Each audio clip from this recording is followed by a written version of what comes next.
안녕하세요. 네, 이번에 가지고 온 노래는 중국 노래는 중국에서 그 틱톡으로 유명했던 노래인데요. 아실 분은 다 아실 것 같아요. 조방정이 노래한 망종이에요. 이 노래는 한번 들으면 들었을 때 이 노래가 너무 좋다라는 말이 정말 나올 정도로 괜찮은 노래예요. 근데 처음 들었을 때는 그 사랑에 관한 이야기라고 생각했는데 이렇게 번역을 하다 보니까 사랑의 불교적인 그 철학이 담긴 노래라서 참 번역이 쉽지가 않았어요. 그래도 한번 시작해 볼까요? 一想到你我就哭，恨别梦久。 하나만 생각하는 거예요. 누구를? 너 하나만 생각하는 거예요. 이 따오는 그 결과 보호로서 그 동작의 완성을 나타내요. 그러니까 너를 생각하는 그 동작의 완성이 너인 거죠. 너만 생각하며 워지요 나는 네, 이 콩이 비어 있다는 얘기죠. 비어 있어요. 비어 있는데 그 비어 있는 곳에 한이 있어요. 한. 그 공간 안에 한이 들어 있는 거예요. 그러니까 얼마나 원망스러운 마음이 가득 차 있는 거죠. 거기에 이 비에는 뭐뭐 하지 말아라 이런 뜻도 있고 또 다른 의미로는 다른 이런 뜻도 있어요. 또는 이별하다 뭐 이런 뜻도 있고요. 근데 그 뒤에 멍자가 꿈 멍자죠. 다른 꿈이에요. 다른 꿈을 오랫동안. 예, 그러니까 원한의 감정으로 오랫동안 다른 꿈을 꾼 거죠.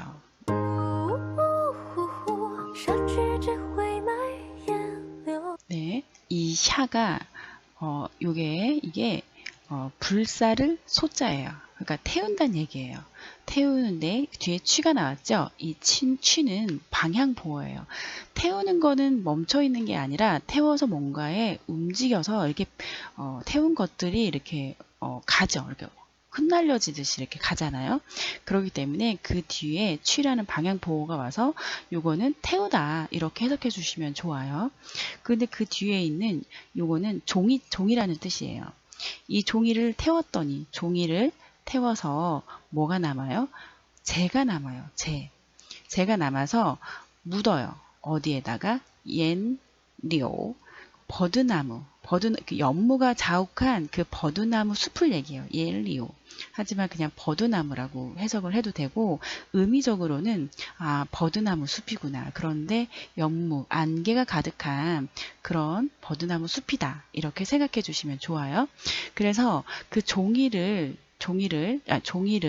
태워서 재가 된 거를 버드나무 숲에 또는 버드나무에 묻었다. 예, 야까지 나왔죠? 네.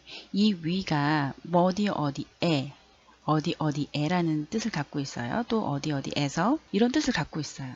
근데 뒤에 있는 수영어는 선명하고 윤기가 있다. 네, 선명하고 윤기가 있는 거예요. 이거는 고을 선자이고 얘는 살활이에요. 살아있으니까 생동감이 좀 넘치겠죠. 그러니까 선명하고 윤기가 있는 더가 있으니까 이거 그러니까 윤기가 있는 즈야 이게 뭐냐면 나뭇가지인데 이 즈가 나뭇가지란 뜻을 갖고 있어요. 나뭇가지인데 이 야는 뭐냐면 이거를 딱 보시면 나뭇가지가 이렇게 뻗어 있는 이런 부분 같지요. 그러니까 맞아요. 거기에요. 그래서 이거는 가다가자라고 그래서 이렇게 갈라지는 부분 나뭇잎은 사실은 이렇게 가지가 나서 이런데 나뭇잎이 이렇게 자라죠. 그쵸? 요런 부위를 말하는 거예요. 그러면 여기 나가는 요 부위가 되게 선명하고 윤기가 있다. 네, 보시면 네, 이 띠아오가 시들조자예요. 시들조. 얘는 이 링이 떨어질 영자예요. 그러니까 시들어서 떨어지는 거죠. 그러니까 시들어 떨어지는 것은 샤는 뭐냐면 이것도 방향 보호죠. 시들어서 떨어지면 어디로 향해요? 밑으로 향하죠. 그러니까 뒤에 샤가 붙은 거고 그래서 시들어서 떨어지는 이 우자가 없을 무자예요. 없을 무자. 이 시야는 뭐냐면 틈, 여지 뭐 이런 게 없다. 여가가 없다. 뭐 이런 뜻을 갖고 있어요. 그러니까 틈이 없다. 또는 여유가 없다. 뭐 이런 뜻으로 해석할 수 있어요. 그래서 떨어지는 거는 잎이 시들어가지고 떨어질 그런 틈이 없는 건 네, 그것은 아까 시들어서 떨어질 틈이 없는 것, 그것은 쇼호, 요거는 수확하다는 뜻이에요. 수확, 그러니까 그 얻는다는 뜻이죠. 요거는 미디는 수수께끼의 답이에요. 그러니까 이게 수수께끼인데 수수께끼가 맨 바닥 아래까지 간 거예요. 맨 바닥 아래까지 간 거예요. 네. 그러면 수수께끼를 바닥까지 가면 모든 걸 다 알게 된 거죠. 그래서 이 수수께끼를 풀었다. 거기에 있는 미스터리한 뭔가에 대한 거를 알았다. 이런 얘기예요. 네. 그 미스터리를 안 이 따이자는 대가, 값, 물건 값 이런 뜻을 갖고 있어요. 그러니까 그것은 수수께끼를 풀어가지고 수수께끼를 풀어서 얻은 대가야 이런 뜻이겠죠. 네, 요는 남다, 나머지, 남단 얘기예요. 후이, 햇빛이 남아 있어요. 햇빛이 아침이 되어서 저녁이 되면 이제는 그 햇빛이 이렇게 들어가잖아요. 자전을 하니까 햇빛이 떠서 이렇게 들어갈 때 해가 여기 있지만 그 빛들은 여기까지도 계속 남아있죠. 그죠? 그러니까 여기를 햇빛이 남아있다 이렇게 표현을 해준 거예요. 그래서 요거를 우리는 그 노을, 뭐 석양 이렇게 해석해 주시면 될 것 같아요. 잔샹 요거는 그 물들다는 뜻이에요. 물들어요. 물드는데 이 물들다는 얘기는 그냥 우리가 해석하기에는 그냥 노을빛이 그냥 당연히 그냥 이렇게 비치니까 사람한테 비치면 그러니까 물이 들죠. 근데 이 잔샹은 물이 드는데 나쁜 일이나 뭐 안 좋은 거나 또 때가 묻을 거나 이럴 때 쓰는 용어예요. 그러니까 이 노을이 물들지만 그 사람에게 안 좋은 그 나쁜 그런 것들이 이렇게 때가 타 있다. 이렇게 의미적으로 알고 계시면 돼요. 그래서 멀리 행인 가는 사람, 나그네라고 표현했어요. 멀리 가는 사람의 머리에 그 석양, 노을이 물들어 있어요.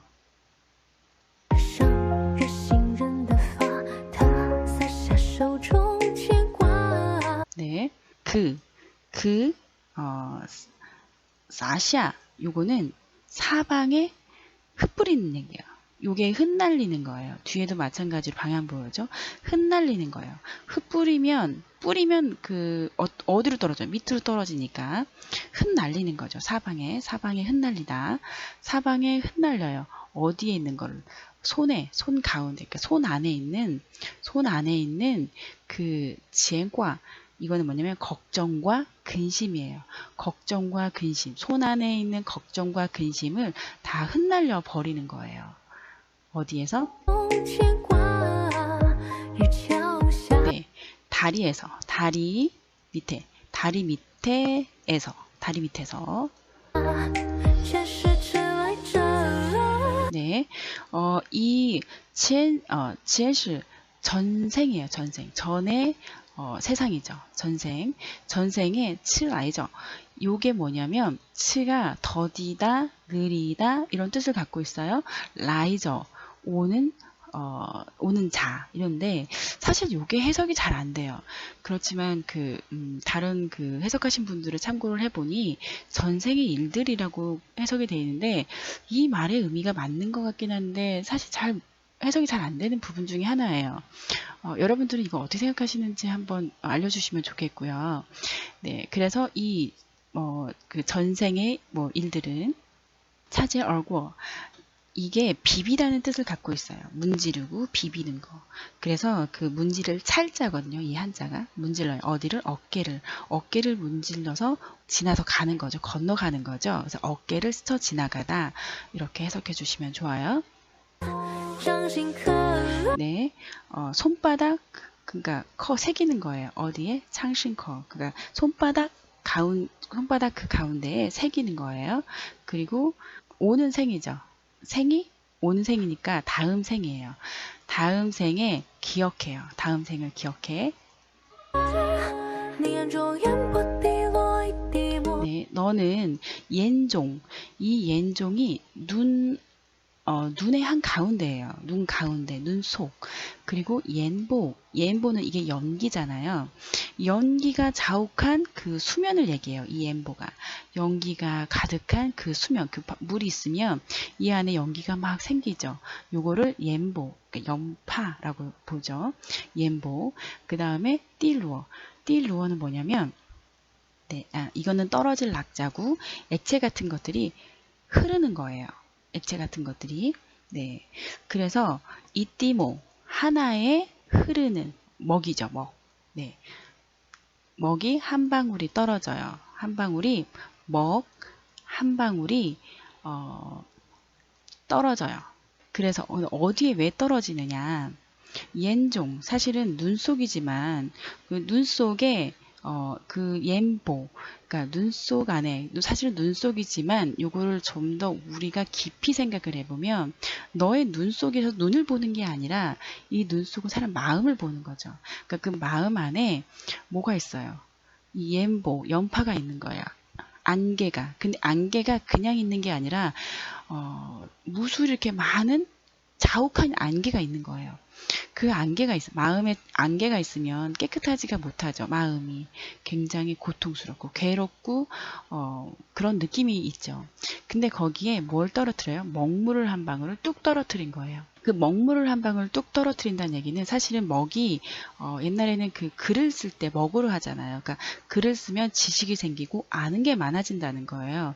그러니까 아는 게 많아지기 때문에 알면 그 답답했던 마음들이 싹 사라지게 되죠. 그러니까 우리가 괴롭고 사실은 고통스러운 게 모르기 때문에 그럴 수 있어요. 모르기 때문에. 근데 그걸 모르는 거를 왜 힘들까라는 원인을 알면 그 원인을 해결하면 되니까. 그래서 거기에 먹을 떨어뜨려서 그 자욱한 안개가 싹 거치게 한다. 이런 뜻을 갖고 있어요. 네, 그랬더니 로가 만약에라는 뜻을 갖고 있어요. 만약에 부처가 말하기를 네, 아무런 근심을 하지 말아라. 팡샤 팡은 놓다는 거예요. 뒤에는 이제 방향 보호가 붙었네요. 놓아요. 무엇을 놓아요? 집착을 놓아요.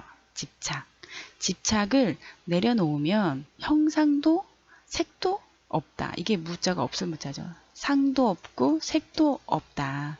이 얘기는 그 불교에 나오는 굉장히 유명한 구절 중에 하나인데 이 상이 없다는 얘기는 사실 우리가 걱정하고 이러는 것들이 다 이 머릿속에 맺혀 있는 이런 상들, 그러니까 강아지면 강아지의 상이 우리 머리에 맺혀 있죠. 그런 맺혀 있는 이 상이 없다면 근심도 없고 걱정도 없죠. 자, 그러면 이 색은 그냥 우리가 생각하는 뭐 이건 빨간색, 뭐 검은색 이런 색이 아니고 만약에 빵을 봐요. 빵을 보면 우리 먹고 싶다는 그런 감정이 들죠. 그러니까 그런 감정을 이런 색이라고 표현을 해요. 그런 감정이 없다면 우리는 괴롭지가 않죠. 그러니까 집착을 내려놓으면 그런 상도 없어지고 그런 먹고 싶어하는 그런 감정과 형상, 상이 없어진다. 그러면 우린 괴로울 일이 없다. 이런 얘기예요.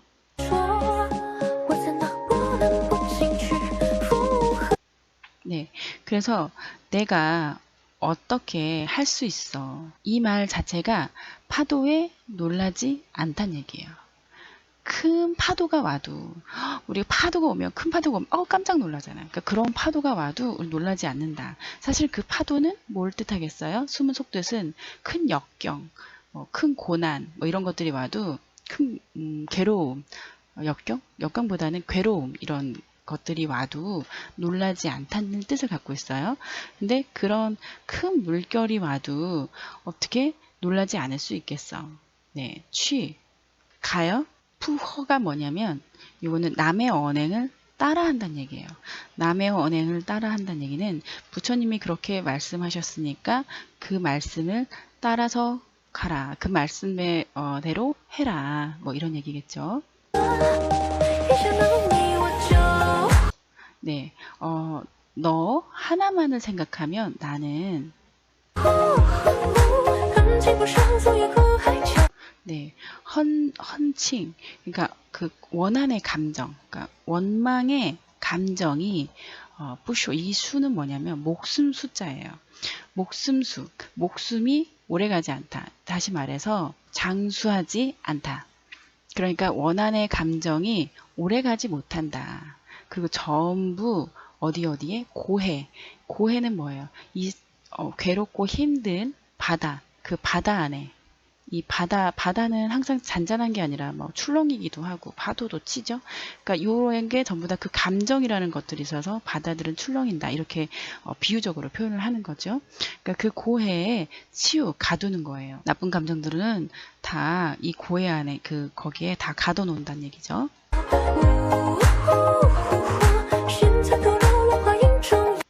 네. 요 부분도 사실은 좀 해석하기 어려운 부분인데 신취라는 거 있는데 이 취가 푸르단 얘기예요. 네, 푸를 취인데 새롭게 나는 푸를 취가 이게는 물이 지어 있다. 리우는 남아 있다. 이 얘기예요. 원래 보통 나무가 또는 꽃이 이렇게 자랄 때 잎이 나죠. 잎이 이렇게 조금씩 나는데 얘네들이 물이 지어서 이 나무에 남아 있는 거예요. 네, 그러니까 그런 푸른 잎들은 이렇게 남아 있고 로화 꽃이 떨어져요. 그러니까 꽃잎이 떨어지겠죠. 그래서 꽃이 피면 이 꽃잎이 이렇게 떨어지는 거예요. 그 떨어지는 이 형상이 종요 중간 부분, 그러니까 앞에 나아가지도 않고 맨 뒤에 있지도 않은 한 그 중간의 상태에서 있는 거를 종요라고 하는데 마음의 그 감정이라고 따지면 평온한 상태인 거죠. 화가 많이 난 것도 아니고 너무 우울한 것도 아니고 한 평온한 상태. 처음과 끝이 아니라 한 가운데 이런 평온한 상태를 종요라고 얘기해요. 그래서 떨어지는 꽃잎의 형상이 평온한 상태이다. 떨어져도 놀라거나 뭐 괴롭거나 이런 것들이 아니라 그거는 한 자연의 하나의 이치대로 떨어지는 그런 거구나.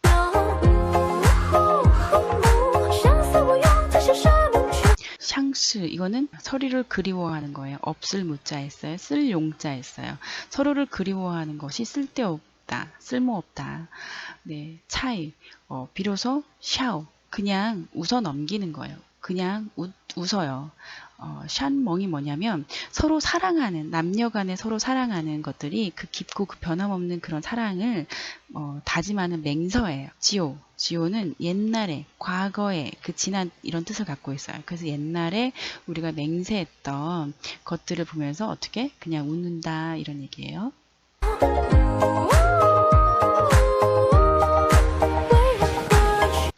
네, 내가 이거는 얼마나 뭔가 반문을 나타낸 거예요. 그러지 않겠어? 이렇게 요구하다죠. 요구하는 거. 그러니까 내가 무엇을 원하겠어?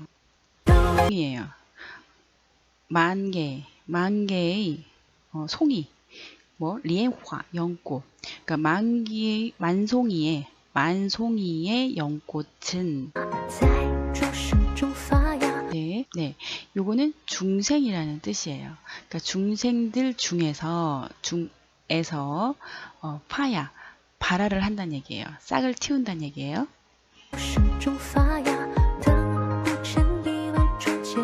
네, 기다리다, 속세, 일만종의 일만종이죠. 그러니까 따로 요거를 해석하진 않지만 1만 가지 그 종류의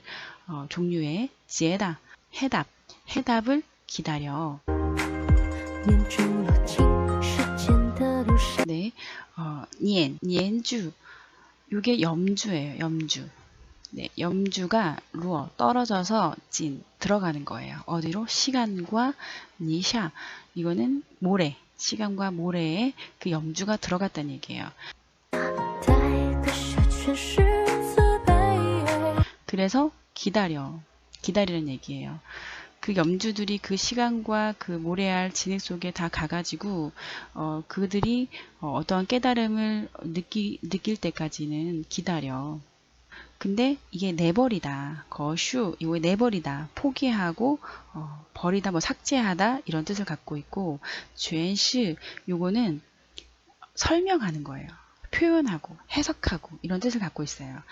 이거는 즈베, 그거는 즈베이는 그 잡이에요. 요 다음 문장을 보면 네, 더 두파 이거죠. 이게 그 읽어서 법을 읽는 거잖아요. 그쵸? 설법이에요. 자, 그럼 다음 전의 문장으로 가면 자비의 그 뒤에 문장에 두파가 있죠. 자비의 설법을 네, 해석하는 거를 버릴 때까지 저는 이렇게 해석을 했어요. 그 얘기는 뭐냐면 그 부처가 나와 있는 그 책의 내용에 보면은 거기에서는 부처가 뭐 이거는 어떻게 하고 너를 믿고 뭐 이거는 뭐고 이런 설법들이 있을 거 아니에요. 그런 설법들이 사실은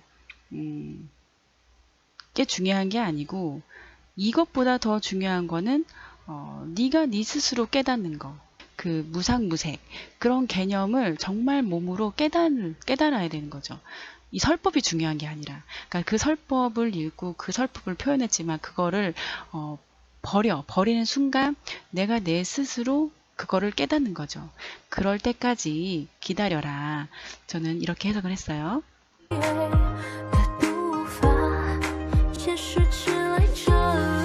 앞에 부분에서 해석했던 부분이기 때문에 쭉 들으면서 반복된 부분은 그냥 넘어가도록 할게요.